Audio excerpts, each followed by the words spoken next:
이번 시간 래퍼라는 거에 대해서 알아보겠습니다. 래퍼는 영어로는 뭐 포장지 뭐 그런 뜻입니다. 무언가를 감싼다는 의미에서 래퍼라는 말을 쓰고 있는 거고요. 자, jQuery에서 래퍼라고 하는 것은 무엇이냐면 지금 붉은색으로 강조 표시된 부분이 래퍼입니다. 즉 jQuery로 시작하고 괄호 열리고 괄호 닫히고 이렇게 되어 있죠. 근데 요거는 자바스크립트에서 어떤 문법에 해당될까요? 어떤 함수를 호출할 때 저런 문법을 쓰는 거죠. 즉 jQuery란 이름을 가지고 있는 함수를 호출하는 것이고 그 인자로 엘리먼트 오브젝트를 전달하거나 아니면 문자열로 된 CSS 스타일의 선택자를 전달하는 겁니다. 자, 엘리먼트 오브젝트는 뭐냐면 이를테면 기억나시나요? 자바스크립트에 돔을 배울 때 이런 걸 했었죠. document.getElementById 하고 인자를 전달하면 어떤 값을 리턴해 주는데 바로 그 리턴한 객체가 엘리먼트 오브젝트입니다. 네. 아니면 문자열이 들어갈 수가 있는데 그 문자열은 CSS 스타일의 선택자입니다. 이를테면 예를 들어서 샵이 앞에 붙어 있으면 그것은 ID 셀렉터고 점이 붙어 있으면 클래스 셀렉터고 아무것도 붙어 있지 않으면 엘리먼트 셀렉터다 뭐 이런 것도 기억나시죠? 바로 그러한 CSS의 문법이 들어가는 것이 CSS 스타일 선택자 이 부분에 해당되는 겁니다. 둘 중에 하나가 들어가는 거죠. 이번에는 래퍼의 안전한 사용이라는 주제에 대해서 알아볼게요. 자, jQuery는 라이브러리입니다. 라이브러리는 재사용을 위해 있는 겁니다. 그 얘기는 뭐냐면 여러분들이 실제로 프로그래밍을 하다 보면 뭐 어떤 특정한 하나의 라이브러리만 사용하는 것이 아니라 필요에 따라서 여러 개의 라이브러리를 조합해서 사용할 수도 있습니다. 또는 예전에 어떤 라이브러리를 사용했는데 세월이 지나면서 더 좋은 라이브러리가 나온 거죠. 그래서 새로운 라이브러리를 채택하면서 기존의 것과 새로운 라이브러리가 동시에 하나의 웹페이지 안에서 사용되는 경우가 있을 수가 있습니다. 바로 그런 경우에 충돌이 일어날 수가 있습니다. 왜냐하면 라이브러리들이 사용하는 여러가지 변수명이나 뭐 함수명이나 이런 것들이 같은 이름을 사용하는 경우에 예상하지 못했던 문제들이 발생해서 디버깅에 에러를 겪는 경우가 실제로 많이 있거든요. 그래서 jQuery 같은 경우는 바로 그러한 충돌을 회피하고 뭐 방지하기 위한 여러가지 장치들을 제공하고 있습니다. 또 jQuery 자체가 다른 라이브러리에게 피해가 되지 않으면서 jQuery의 기능성을 사용할 수 있도록 하는 그런 방법들도 제공을 하고 있습니다. 그래서 jQuery가 가지고 있는 아주 중요한 장점 중에 하나인데 그러고 보면 jQuery는 굉장히 사회성이 좋은 그런 라이브러리가 라고 할 수가 있습니다. 자, 래퍼의 안전한 사용에 대해서 이제 살펴볼 건데요. 제가 아까 jQuery라는 이름으로 시작되는 함수를 래퍼라고 말씀을 드렸습니다. 근데 실제로 jQuery를 쓰는 사람들의 코드를 보면 이 jQuery라고 하는 걸 쓰는 것보다는 달러를 쓰는 경우가 더 많이 있습니다. 그 이유는 뭐냐면 달러가 더 짧기 때문이죠. 코딩하는데 훨씬 더 수고가 적습니다. 그렇기 때문에 달러를 많이 쓰는데 문제는 이 달러는 jQuery에서만 쓰는 것이 아니라 다른 라이브러리에서도 달러를 많이 쓴다는 겁니다. jQuery가 전세낸 건 아니니까요. 그렇기 때문에 그러한 충돌들을 방지하기 위한 몇 가지 방법들이 있는데 첫 번째는 그냥 jQuery라는 이름을 쓰는 겁니다. 당연하죠. 왜냐하면 jQuery라는 저 이름은 고유명사고 jQuery만 사용하고 있겠죠. 그리고 jQuery가 이미 유명해져 있는 상태이기 때문에 나중에 나올 라이브러리들이 jQuery라는 이름을 쓰진 않겠죠. 그렇기 때문에 jQuery 이름을 그냥 사용하면 다른 라이브러리와의 충돌을 걱정하지 않고 사용할 수가 있게 됩니다. 자, 그 다음에 또 하나의 방법은 이렇게 jQuery 쓰게 되면 불편한 점이 많이 있습니다. 타이핑할 게 많으니까요. 그래서 달러를 굳이 써야 된다면 어떻게 보면 권장되는 방법이기도 한데요. 이렇게 하면 됩니다. 우선 어떤 함수를 선언을 해요. 이렇게 지금 제가 강조 표시한 부분이 함수를 선언한 부분입니다. 펑션으로 시작해서 괄호 안에 달러가 들어갑니다. 그리고 중괄호가 열리고 중괄호가 닫힙니다. 그리고 이 안에 jQuery로 만들어진 코드가 들어갑니다. 그럼 이 안에서는 달러를 쓰게 되면 이 펑션의 인자로 전달된 이 달러 있죠? 이 달러 안에 jQuery의 객체가 전달이 돼서 이 달러라고 하는 값을 구성을 하고 있기 때문에 이 바깥쪽에서 다른 라이브러리가 달러를 쓰고 있다고 하더라도 충돌을 회피할 수가 있습니다. 프로그래밍에서는 이 로컬 변수가 있고 글로벌 변수가 있는데 바깥쪽에 있는 게 글로벌이고 이런 함수와 같은 것 안쪽에 들어가 있는 게 로컬입니다. 로컬 변수는 글로벌 변수보다 우선순위가 높기 때문에 바깥쪽에 달러가 프로토타입이라고 하는 라이브러리의 달러라고 하더라도 이 안쪽에 있는 이 달러는 요 인자로 전달된 요 달러 변수로 인해서, 로컬 변수로 인해서 바깥쪽에 영향을 받지 않게 되는 거죠. 자, 그 다음에 이제 함수를 선언하는 것까지 말씀드렸고요. 자, 함수 선언하는 것을 이번에는 괄호로 묶어줍니다. 이렇게 묶어줬어요. 그리고 그 뒤에다가 다시 괄호 열고 jQuery라고 적어주고 괄호를 닫습니다. 그럼 이게 뭘 의미하냐? 바로 어떤 함수를 호출하고 있는 거죠. 어떤 함수죠? 지금 제가 이렇게 강조 표시한 이 함수를 호출하고 있는 겁니다. 즉 함수를 선언하고 그 선언한 함수를 어떤 변수에 담은 다음에 호출하는 것이 아니라 함수를 선언하는 것과 동시에 호출하고 있는 구문입니다. 좀 복잡해 보이지만 뭐 자주 사용하는 구문이기 때문에 익숙해 두시면 좋습니다. 그냥 있는 그대로 따라 쓰지 마시고 이해하고 쓰시길 바래요. 그러면 이 함수가 요 괄호 안에 jQuery라고 하는 이 jQuery의 그 래퍼에서 사용하는 이 변수를 여기다 전달했기 때문에 요게 요 안쪽에 있는 요 함수 선언부 있죠? 여기에 있는 달러 안에 이 jQuery가 전달이 되면서 이 펑션 안쪽에서 안전하게 jQuery 그 달러를 사용할 수가 있게 되는 겁니다. 이런 방법을 많이 씁니다. 그러면 지금까지는 래퍼를 안전하게 사용하는 방법을 설명을 드렸고요. 이번에는 이 jQuery 이용해서 제어하고자 하는 대상을 지정할 때 셀렉터나 아니면 엘리먼트를 인자로 전달한다고 제가 아까 말씀드렸죠.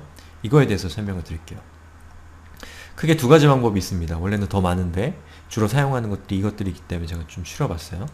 자, jQuery라고 하고 래퍼죠. 그리고 안에다가 셀렉터를 지정합니다. 이건 문자열이에요. CSS와 같은 형태의 그 스펙을 가지고 있는, 규칙을 가지고 있는 문자가 저 셀렉터 위치에 들어가고요. 그리고 콤마 한 다음에 컨텍스트가 들어가는데 저 컨텍스트를 대괄호로 묶고 있죠. 그 얘기는 뭐냐면 두 번째 인자는 옵션이라는 뜻입니다. 있어도 되고 없어도 된다는 뜻입니다. 아시겠죠? 자, 그럼 예제 1번이 있는데 이 예제 1번이 첫 번째 방법을 설명하고 있습니다. 우선 제가 카피해서 붙여넣기를 해볼게요. 자, 이렇게 생겼습니다. 제가 여기 테스트라고 하는 요 리스트 항목을 제가 클릭하면 이렇게 됩니다. 저걸 붉은색이 감싸고 있죠. 자, 이건 어떻게 된 거냐면, 자, 보시죠. 우선 UL 엘리먼트가 두 개가 있습니다. 하나, 두 개가 있고 각각의 엘리먼트는 하나의 항목들을 가지고 있는데 첫 번째 UL의 li는 test2입니다. 요거죠. 그 두 번째 UL의 li는 그냥 test입니다. 이거죠. 그리고 두 번째 엘리먼트는, 두 번째 UL은 클래스명으로 foo라고 하는 값을 가지고 있습니다. 아시겠죠? 자, 그 다음에 jQuery를 웹페이지로 로드하고 있는 부분이고요. 그리고 아까 우리가 배웠던 jQuery를 래퍼를 안전하게 사용하기 위한 방법 있죠? 요거를 지금 사용을 했고요.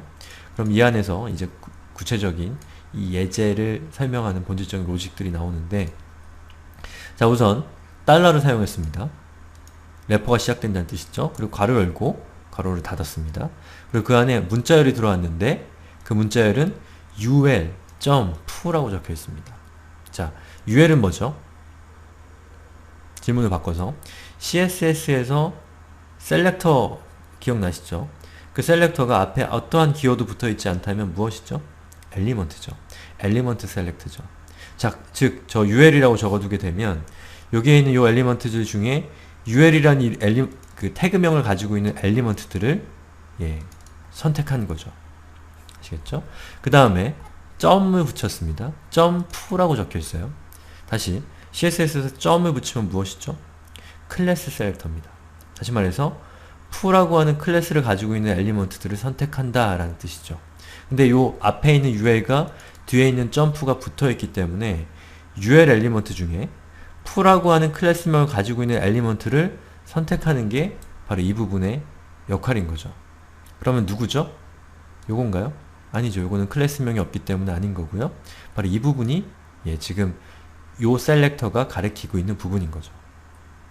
그러면 요게는 요 래퍼는 이 엘리먼트를 선택한 다음에 이 엘리먼트가 담겨져 있는 jQuery 객체를 리턴합니다. 그럼 여러분들은 jQuery 그 객체를 이용해서 jQuery가 제공하는 API, 뭐 메소드나 프로퍼티가 있겠죠? 그런 것들을 이용해서 그 대상이 되는 요 ua.pu에 해당되는 요 엘리먼트를 아주 편리하게 제어할 수 있게 되는 겁니다. 뭐 자세한 내용은 뒤쪽에서 더 배우게 될 거고요. 자, 그 다음에 .click이라고 제가 적어놨는데요. 요건 이벤트입니다. 그 자바스크립트가 제공한 이벤트와는 좀 다르죠. jQuery에서는 자바스크립트, 순수한 자바스크립트로 이벤트를 구현하는 것보다 훨씬 더 편리한 방법의 이벤트 사용법을 제공을 하고 있습니다. 자, 클릭이라고 적어주고 그 안에다가 펑션을 선언을 해줬습니다. 이렇게 되면 어떻게 되냐면 ua.pu에 해당되는 엘리먼트가 클릭되었을 때 이 펑션 안에 들어가 있는 요 구문이, 요 코드가 실행이 되는 겁니다. 그렇기 때문에, 자, 다시요.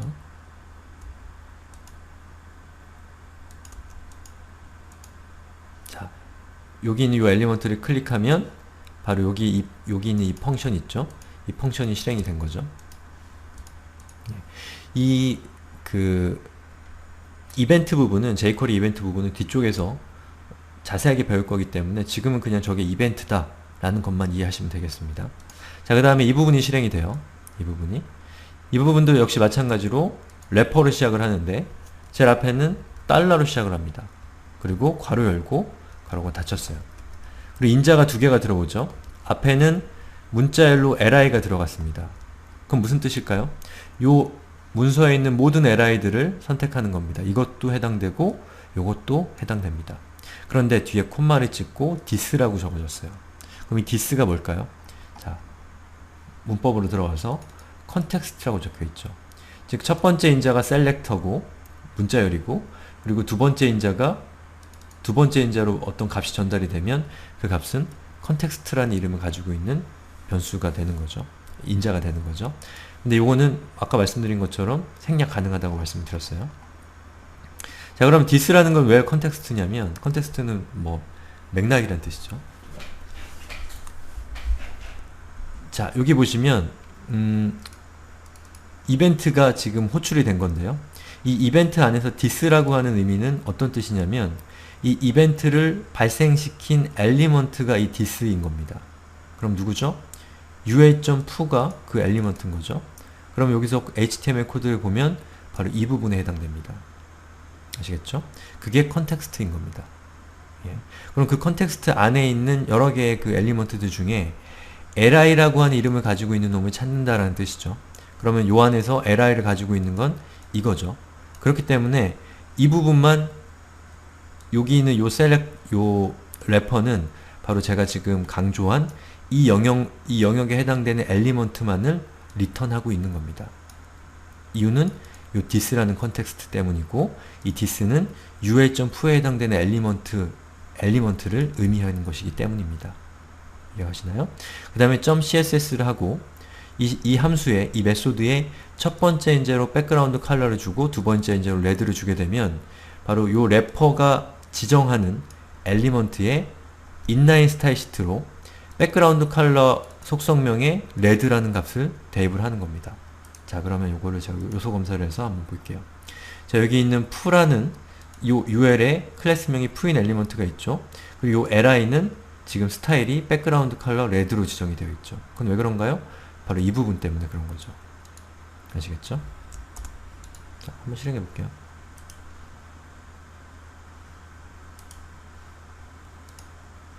자, 이렇게 돼 있죠. 이 상태에서 이 엘리먼트를 클릭하면 이 부분이 어떻게 바뀌는지 보세요. 자, 클릭합니다. 네, 이렇게 바뀌죠. 이렇게 바뀌는 건 바로 이것 때문에 그렇다라는 겁니다. 이번엔 두 번째 예제를 살펴볼게요. 네, 두 번째 예제는 jQuery 래퍼에 인자로 엘리먼트 오브젝트가 들어갑니다. 예. 자, 여기 보시면 예제가 이렇게 있는데요. jQuery 래퍼를 시작을 하는 거죠. 그리고 이 함수의 인자로 document.body를 전달했습니다. document.body는 이 body 태그 있죠. body 엘리먼트의 객체를 의미합니다. 그럼 이렇게 전달하게 되면 이 body에 대한 body를 jQuery 래퍼로 감싸서 리턴을 해주고 거기에다가 .css라는 메소드를 실행을 하면 이 body 엘리먼트의 inline 스타일 시트로 백그라운드 컬러의 컬러를 지정을 하게 되고 그 속성 값으로 블랙이 지정이 되는 겁니다. 그래서 요거를 실행을 해보면 이렇게 검은 화면이 출력이 되는 거죠. 자, 지금까지 래퍼에 대해서 자세하게 알아봤는데요. 이 래퍼는 jQuery에서 시작점과 같은 겁니다. 그렇기 때문에 여러분들이 래퍼를 이 단원에서 제대로 이해하지 못하시면 뒤에 있는 단원이 진행이 되지 않습니다. 그렇기 때문에 래퍼에 대해서 궁금한 점이나 의심 가는 점이나 잘 모르겠다 싶은 부분이 있으면 저나 아니면 생활코딩에 있는 다른 분들한테 문의를 하셔서라도 꼭 래퍼가 어떤 의미이고 어떻게 사용하는 것인지를 반드시 이해하시기를 바랍니다.